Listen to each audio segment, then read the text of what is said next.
Vous vous souvenez de cette vieille tactique de drague où vous voyez une nana qui vous plaisait mais qui semblait inaccessible, donc vous cherchez un moyen pour attirer son attention et une des techniques consistait à envoyer un ou deux copains pour l'embêter et vous arriviez tel un héros pour la sauver des méchants qui en fait étaient vos copains. Cela ne marchait pas à tous les coups, mais beaucoup ont essayé. Intéressant. Et si ces techniques fonctionnaient aussi à une plus grande échelle? Essayons de comprendre ce qui s'est passé récemment en Libye. Beaucoup pensent que nous sommes allés pour sauver le peuple libyen, surtout parce qu'il y a du pétrole. Examinons les faits. En 1969, Kadhafi arrive au pouvoir après un coup d'État et récupère un des pays les plus pauvres du monde. 40 ans plus tard, la Libye faisait partie des pays les plus riches de l'Afrique. Récemment, il voulait instaurer une monnaie basée sur l'or et ne voulait plus être payé en dollars pour le pétrole libyen. Bien sûr, nous ne disons pas que c'était un ange car il a été accusé de nombreuses fois pour collaboration avec des groupes terroristes. Nous exposons simplement les faits. Il y a eu donc cette intervention militaire où M. Sarkozy a décidé d'être le premier à attaquer, toujours pour sauver le peuple libyen. Kadhafi a été tué et donc c'est aujourd'hui impossible de le juger et d'avoir sa version des faits. Depuis, un silence règne sur l'état de la Libye aujourd'hui. Que s'est-il passé ensuite? En suivant la piste de l'argent, nous nous sommes posé la question sur le financement très coûteux de cette guerre. Les États membres de l'OTAN sont censés financer cette guerre dont une partie des financements est prise sur nos impôts. Si c'est pour sauver un peuple entier d'un dictateur fou, pourquoi pas? Même si c'est à des milliers de kilomètres de chez nous et malgré une situation financière très discutable de la France à ce moment précis.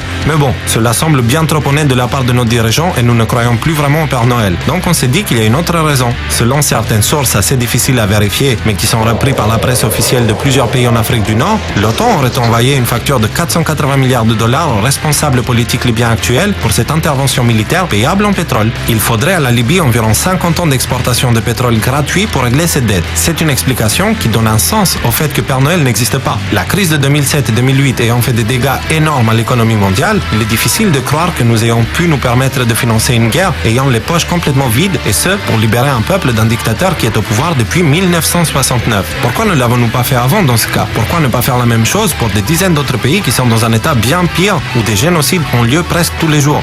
Ah oui, j'ai oublié, les rebelles. Revenons à la piste de l'argent. Pour trouver des armes pour organiser une rébellion comme celle qu'on a pu voir en Libye, il faut avoir les moyens. Or, ce dictateur aussi fou n'aurait jamais permis à quiconque de cumuler une telle fortune qui le rendrait dangereux. Comment ont donc fait ces rebelles pour se procurer les armes nécessaires pour se battre contre Kadhafi? Nous avons un sérieux doute là. Surtout en lisant un article récent sur la Syrie dans lequel l'OTAN avoue ouvertement financer et armer l'ASL et vous serez d'accord avec nous pour dire que l'actualité en Syrie nous donne une forte impression de déjà-vu. En regardant l'actualité en Libye, nous pouvons constater que le pays est dans un état chaotique où des gens meurent tous les jours à cause de conflits religieux ou autres et beaucoup de villes sont détruites. Il faut aller demander au peuple libyen si c'est vraiment mieux aujourd'hui et s'ils sentent la démocratie plus qu'avant. Mais ça, les médias et notre cher philosophe, écrivain, humaniste, demi-dieu, etc. Monsieur BHL ne le font pas, ce qui ne fait que confirmer nos doutes. La version officielle de cette guerre en Libye pose un autre problème. En suivant la logique, qui d'ailleurs n'est pas toujours en accord avec la loi, ceux qui ont aidé Kadhafi à commettre ces crimes atroces devraient être considérés comme complices, non?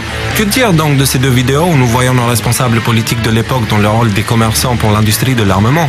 En 2007, la France a vendu une grande quantité d'armes au dictateur libyen. Difficile de croire que Kadhafi a changé en 4 ans vu qu'il était au pouvoir depuis plus de 40 ans. Donc les responsables politiques français lui ont vendu des armes en sachant que ce n'est clairement pas pour se défendre.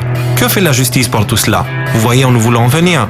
Souvenez-vous de la guerre du Golfe et des guerres en Afghanistan et en Irak. Ce ne sont que les exemples les plus connus et les plus récents, mais il y en a plein d'autres.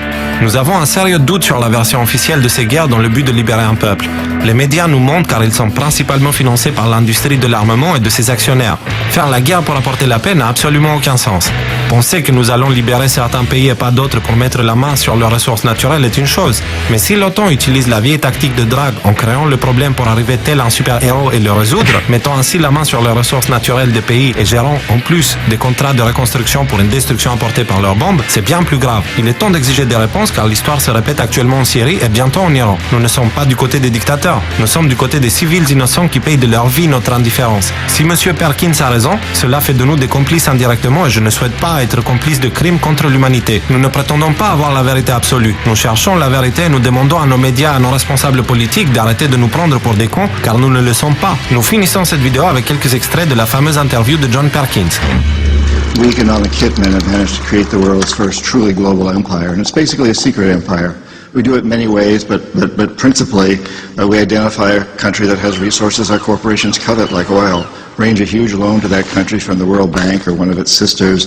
The money never actually goes to the country, it goes to our own corporations to build big infrastructure projects in that country that help a few very wealthy people, but don't benefit the majority of the people who are too poor to buy electricity or have cars to drive on the highways, and yet they're left holding a huge debt that they can't repay.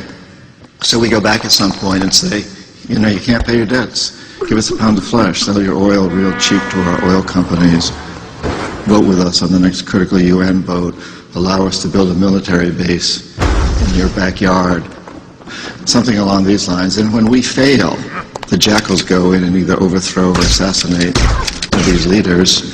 And if the jackals fail, as they did in Iraq, then we send in the military.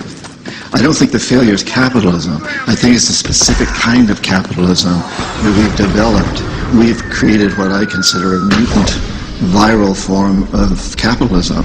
And this mutant form of capitalism, which I think is really a predatory form of capitalism, has created an extremely unstable, unsustainable, unjust, and very, very dangerous world.